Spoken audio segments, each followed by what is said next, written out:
Welcome to Contemporary Black Voices, where we take on the most pressing issues confronting Black America.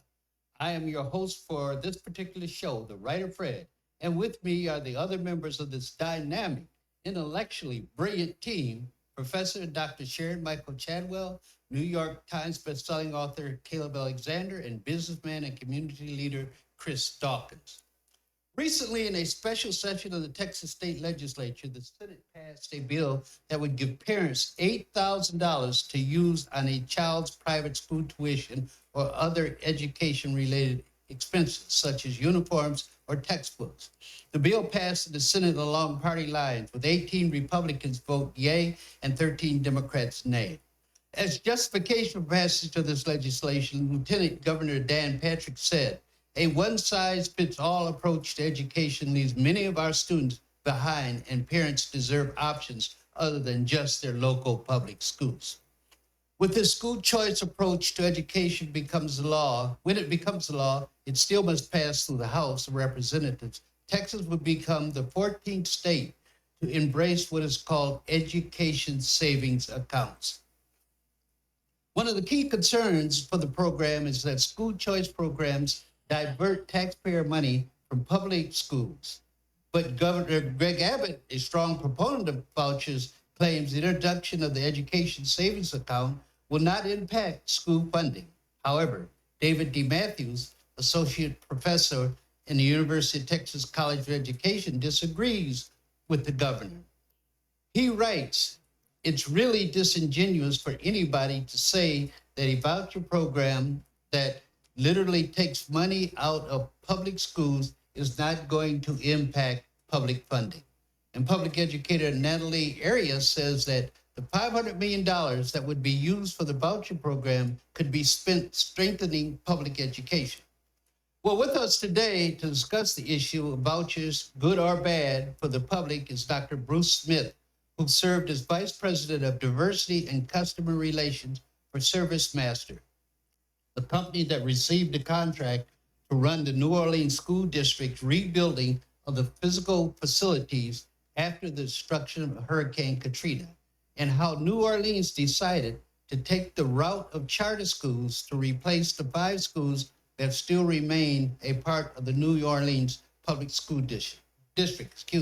All the schools were located in the 9th Ward, the poor district. So, Dr. Smith, welcome to Contemporary Black Voice. Thank you. I watch you a lot. Okay. And so it's a joy, and I know some of the people here who I respect tremendously. Okay, so you know all the fighting is on this side. I didn't know that.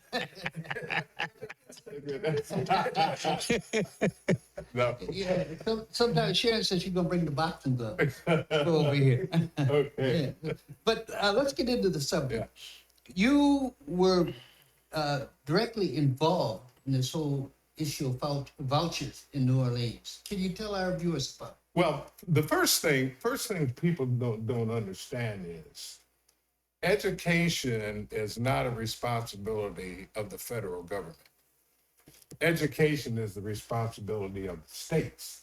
The only reason the federal government gets involved is through the 14th Amendment for the common good.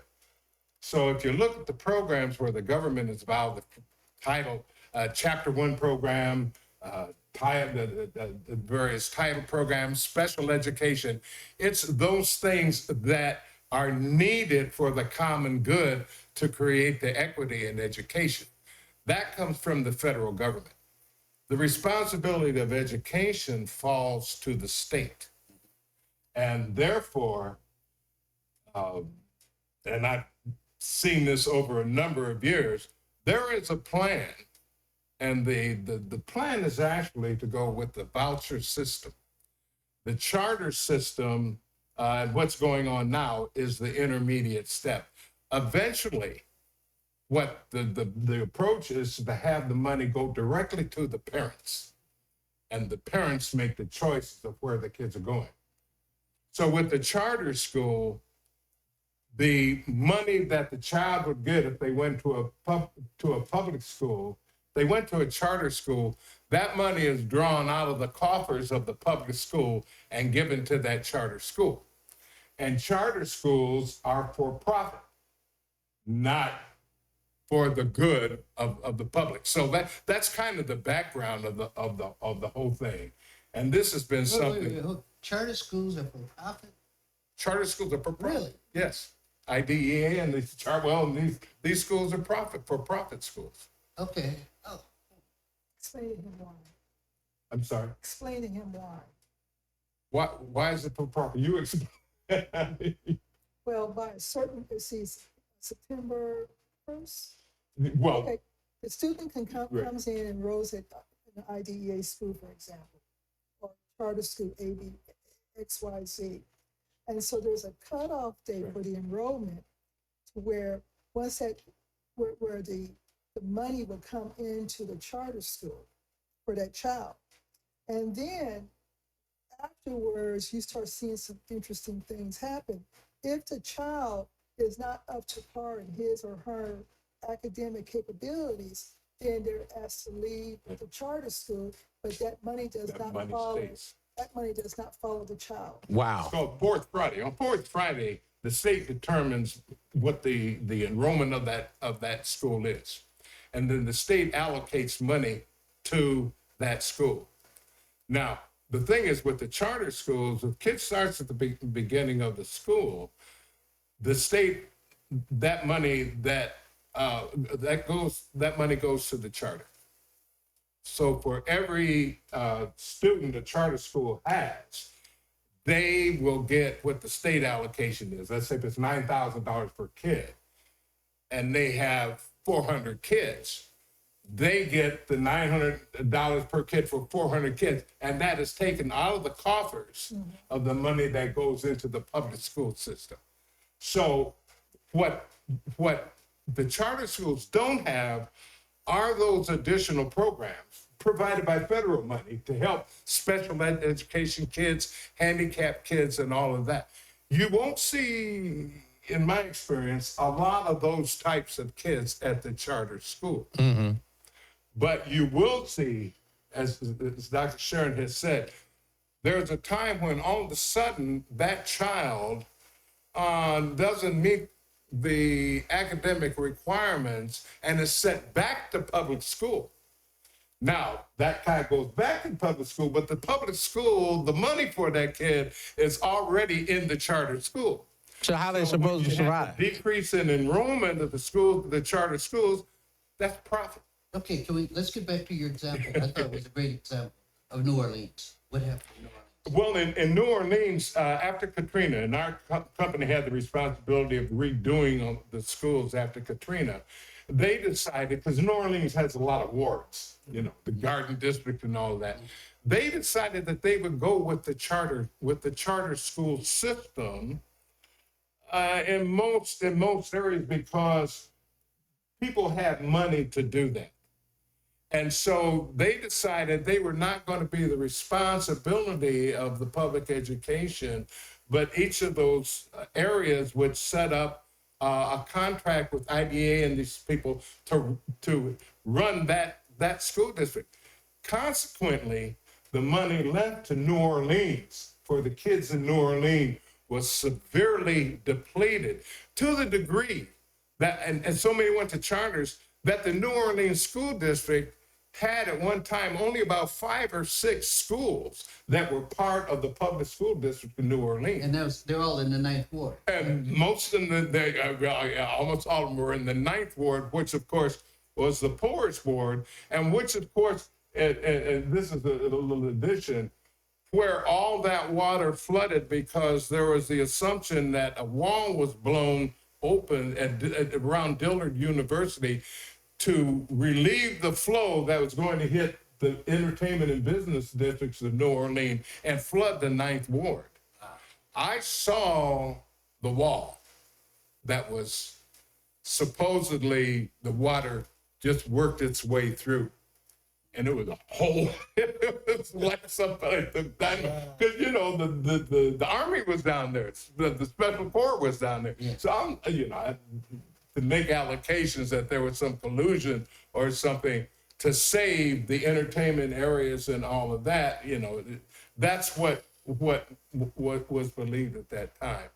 But the unfortunate consequence is that it really destroyed until I think the NAACP brought a lawsuit against New Orleans because of the inefficiencies and inconsistencies that really faced those kids in the Ninth Ward, because they were basically only kids that were really officially part of the New Orleans school district. So vouchers hurt the kids, and our byline title is Will Vouchers Hurt Kids in the Hood?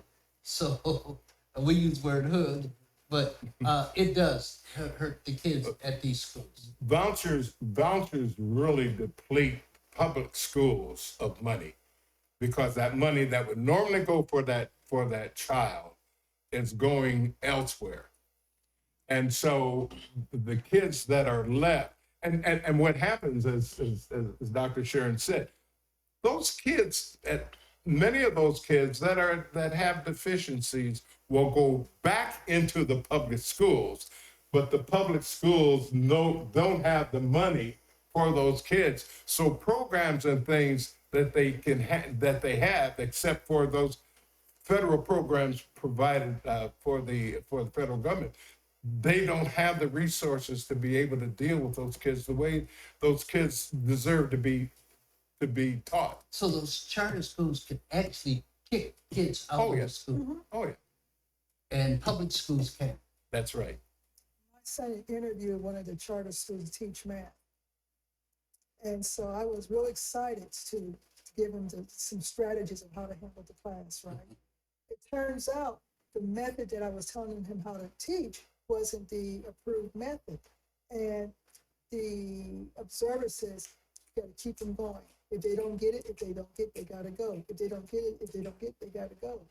And he was shocked. Now, he said he was glad he didn't get the job, because the idea of not taking time to work with this child to see if he or she can get it, that was not an option.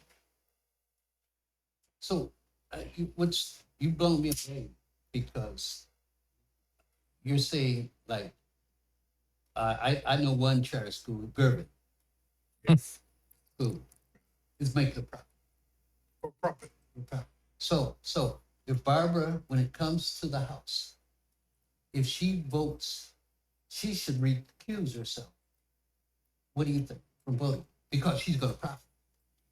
Yeah, she should recuse herself, because the people that she serves, most of those people have kids in the public school and they're being denied that money that is allocated, that comes, that the state gathers. The black kids or poor kids or minority kids or physically handicapped kids, whatever, are not getting equal. They're not getting, the superintendent, I didn't call it equal educational opportunities. I call it equal opportunities to learn. And if you don't have the resources, you don't have the equal opportunity to learn. And so those children suffer the consequences. Okay, with that, we're going to take a break, and we're going to open this up for general discussion. You're welcome to stay if you want to stay in that section also. But we're going to take a break now. We'll be right back with you at Contemporary Black Voices, talking about how our kids are getting ripped off.